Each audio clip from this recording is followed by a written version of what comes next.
இன்று முஸ்லிம்கள் சிலர் வைத்துக் கொண்டிருப்பது போல 27வது இரவில் தான் லைலத்துல் கத்ருடைய இரவு என்று முடிவு செய்ய முடியுமா?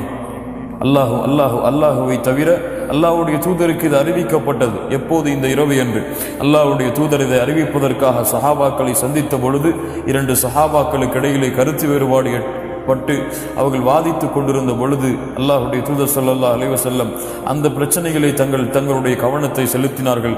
பிறகு சொன்னார்கள், அல்லாஹ் ரப்புல் ஆலமீன் இந்த லைலத்துல் கத்ருடைய இரவை அல்லாஹ் மறைத்து விட்டான் என்னிடத்திலிருந்து, அது எனக்கு அழிக்கப்பட்டு விட்டது அந்த நாள் எப்போது என்ற நினைவு என்று அல்லாஹ்வுடைய தூதர் முஹம்மது ரசூலுல்லாஹ் ஸல்லல்லாஹு அலைஹி வஸல்லம் சொன்னார்கள். அல்லாஹ் அதிலே ஒரு ஹிக்மாவை, அல்லாஹ் அதிலே ஒரு ஞானத்தை வைத்திருக்கிறார். அல்லாஹ்வுடைய தூதர் முஹம்மது ரசூலுல்லாஹ் சொன்னார்கள், அது எப்போது என்றால் ஃபல்தமிசூஹா ஃபி அஷ்ரில் அவாஹிர், இந்த ரமதானுடைய இறுதி 10 நாட்களில் அதை தேடிக்கொள்ளுங்கள்.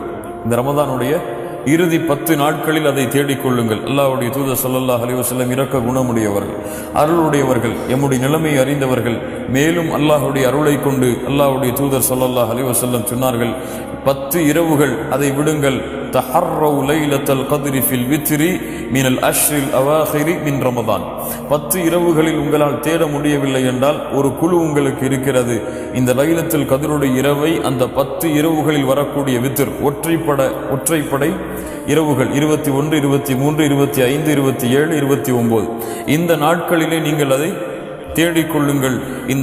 இந்த ஒற்றைப்படை இரவுகளில் ஏதாவது ஒரு இரவுதான் அந்த லைலத்துல் கத்ருடைய இரவு என்று அல்லாஹ்வுடைய தூதர் முஹம்மது ரசூலுல்லாஹ் ஸல்லல்லாஹு அலைஹி வஸல்லம் சொன்னார்கள்.